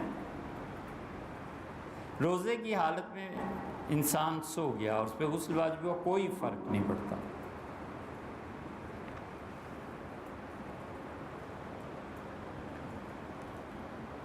فطرہ اگر کسی ایسے بندے کو دے دیا جو سفر میں جا رہا اور اس کے پاس کرایہ نہیں ہے اور اسے نہ بتایا جائے تو فطرانہ بالکل ادا ہو گیا. فطرانہ بات بیان کرنے کی ضرورت نہیں. فطرانہ تو ایسی رقم ہے کہ سید کو بھی دی جائے تو بھی جائز. فطرانہ اگر سادات کو دیا جائے تو بھی جائز. اللہ تعالیٰ نے قطع تعلق سے منع فرمایا ہے، مگر جو لوگ فتنے والے ہیں ان کے بارے میں کیا حکم ہے، ان سے کیا کیا جائے؟ حضور صلی اللہ علیہ وسلم نے، آپ صلی اللہ علیہ وسلم کیا ہوا میاں؟ اردو نہیں لکھنی آتی، آپ کے اوپر سعد ڈالا ہوا. یہ سعد کیا ہوا؟ صلی اللہ علیہ وسلم لکھتے ہوئے قلم ٹوٹتا ہے یا ہاتھ ٹوٹتا ہے؟ اور اردو میں ضمائر کے ساتھ بھلا دعائیں استعمال کرتے ہیں. یہ اردو ہے کہ پنجابی ہے؟ مطلب مری سے تو نہیں اٹھ کے آئے. یہ کیا بات؟ آپ صلی اللہ علیہ وسلم نے یہ کیا، امی عائشہ یہ کرتی تھی، امی کا یہ، لا حول ولا قوت الا باللہ. ان کے لیے وہ القاب استعمال کرو جو ان کی عزت، عظمت اور شان کو ظاہر کرتے ہیں. یہ کہنا چاہیے کہ حضرت رسالت پناہ صلی اللہ علیہ وسلم فتنے کے زمانے میں کیا کرتے تھے؟ کیا آپ نے لوگوں کو زمین سے نکال دیا تھا؟ کیا آپ کا طرز عمل یہ تھا؟ یہ ہے صحیح اردو کی عبارت۔ ہمیشہ جس زبان میں دین کا کام کرنا ہے نا، اس زبان کا ادب لٹریچر پڑھنا چاہیے، وگرنہ کام نہیں ہوتا۔ یا آپ کسی اردو والے، فرض کر لیجیے کوئی ہندو اردو میں بات کرتا ہے، آپ جا کے کہیں گے نا کہ آپ صلی اللہ علیہ وسلم یہ کرتے ہو، کہے گا سلام ہے صاحب، تمہیں تو زبان ہی بولنی نہیں آئی۔ بہت کوفت ہوتی ہے۔ آپ صلی اللہ علیہ وسلم کئی لوگوں کو ملک بدر کیا ان کے فتنے کی وجہ سے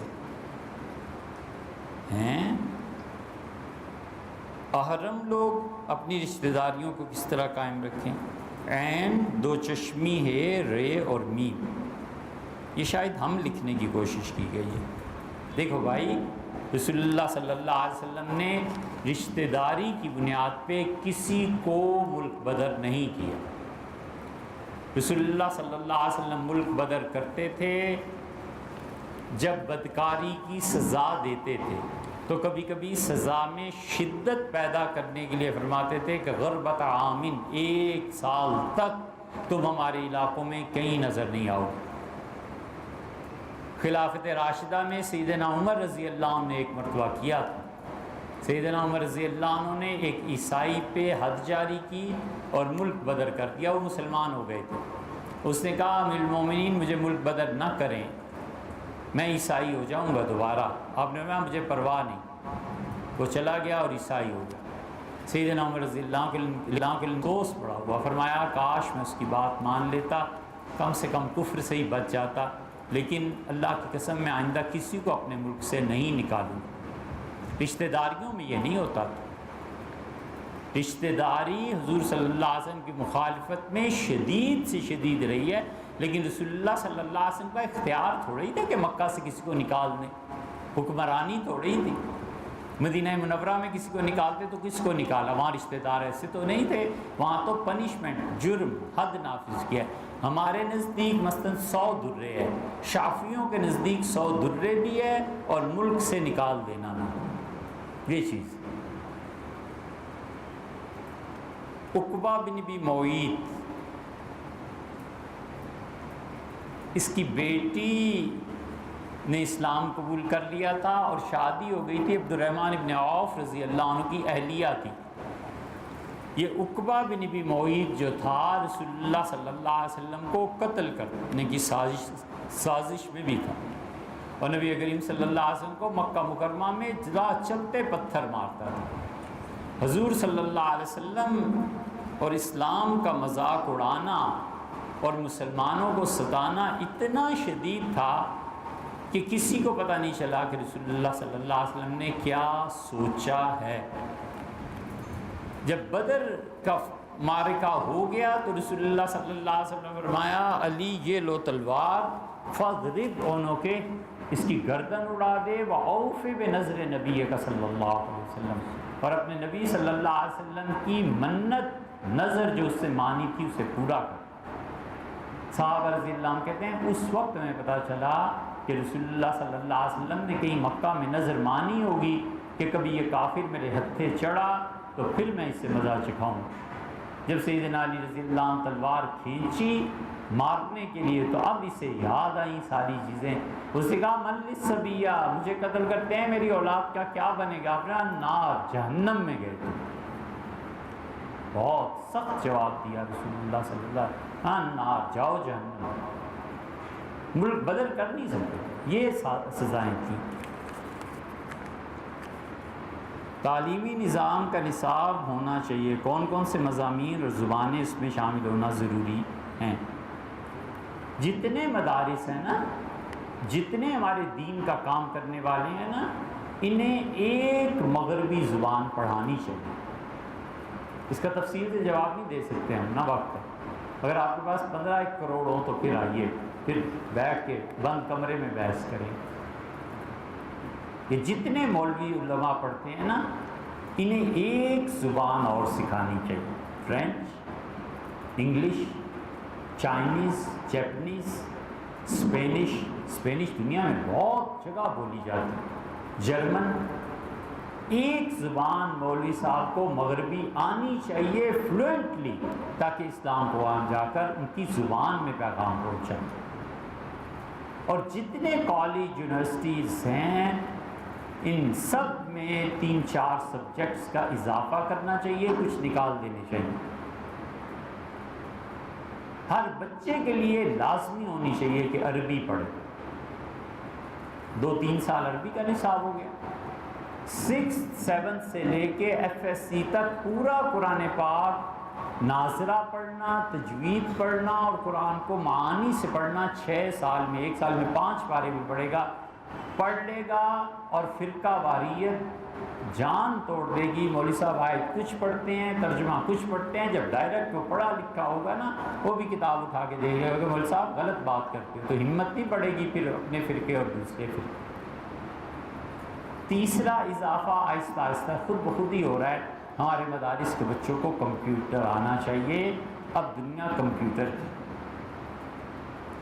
اگر تعلیم 25% دینی ہے تو 75% تربیت کرنی ہے، کیونکہ تعلیم سے جو غرور پیدا ہوتا ہے اور تعلیم سے جو عقل کا غلط استعمال پیدا ہوتا ہے، اس زہر کو مارا جائے۔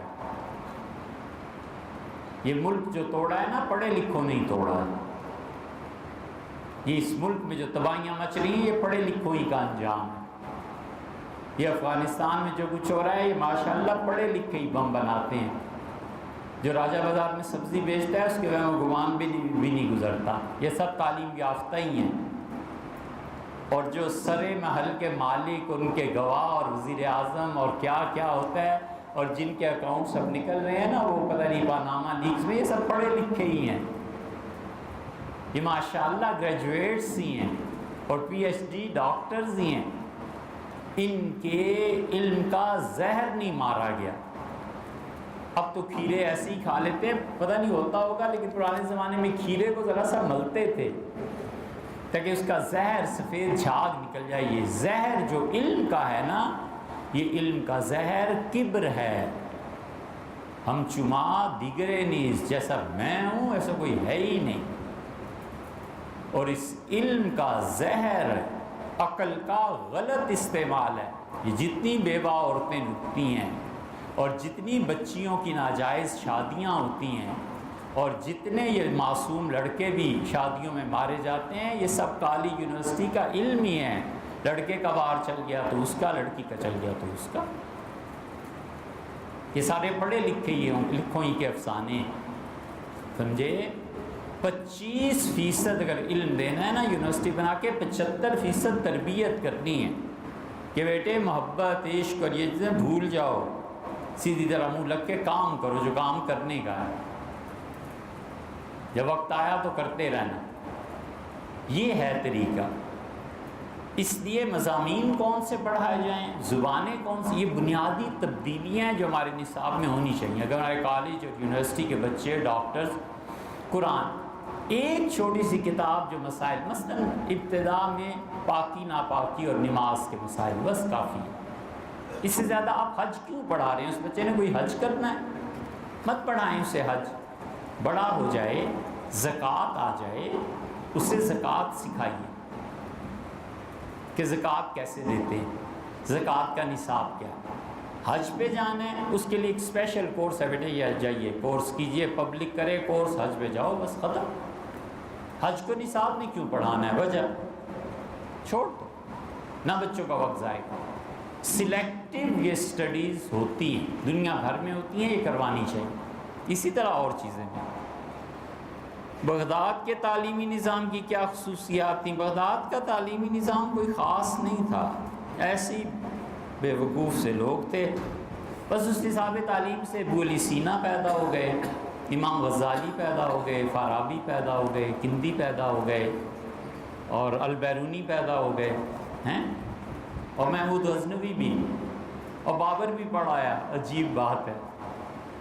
اور کون؟ امام بخاری رحمۃ اللہ علیہ، مسلم نشاپور کے، یہ پرانے نصاب تھے، وہ ایسا زبردست نصاب تھا کہ وہی نصاب پڑھا ہوا بچہ حکیم بھی بنتا تھا، وہی نصاب پڑھ کے اسپیشلائزیشن کر کے پٹواری بھی بنتا تھا، وہی نصاب پڑھ کے ڈی سی بھی بنتا تھا، وہی نصاب پڑھ کے شہزادہ بادشاہ بھی بنتا تھا، اور وہی نصاب پڑھ کے محدث اور مفسر بھی بنتے تھے۔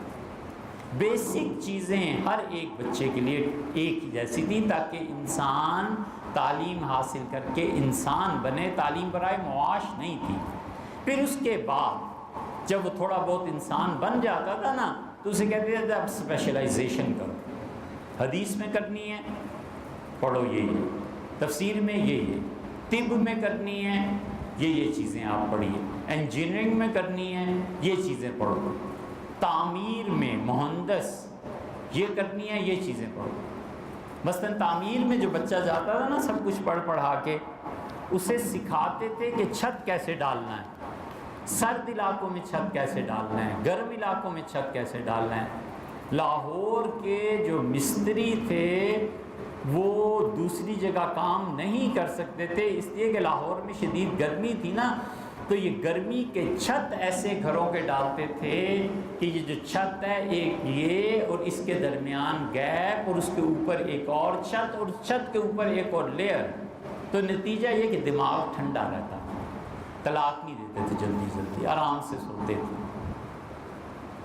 اب وہ میں نے کئی لوگوں سے پوچھا یار وہ چھت لکھا ہوا تو ہے کہ پڑھتا ہے، ایک آدمی نہیں ملا جو لاہوری چھت ڈال سکا، اور حالت یہ تھی کہ لاہوری پھرتے تھے کہ یار کوئی چھت دلوا لو ہم سے، ملتان جنوبی پنجاب سب ایک ہی طرح کی تہذیب تھی، مٹ گئی ختم ہو گئی۔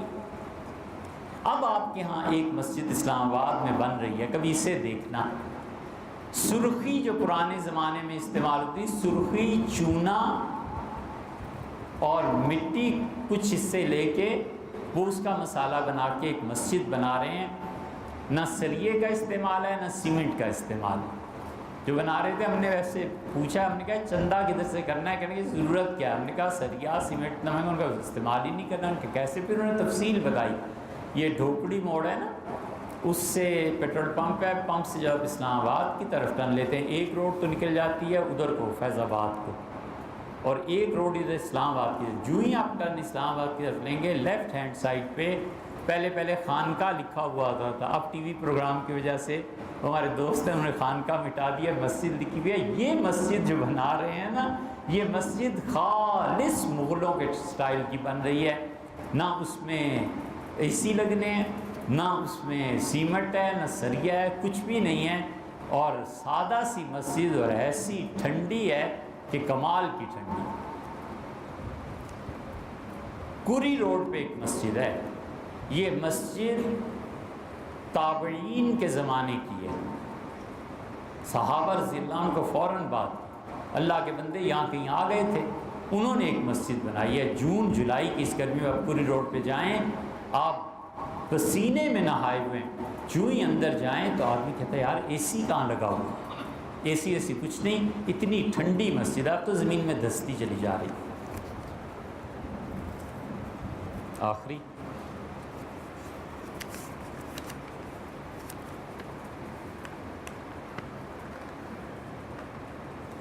رضی اللہ عنہ صحابہ کرام رضی اللہ عنہ کے لیے استعمال ہو سکتا ہے، اور انبیاء علیہ السلام کے علاوہ علیہ السلام کسی کے لیے،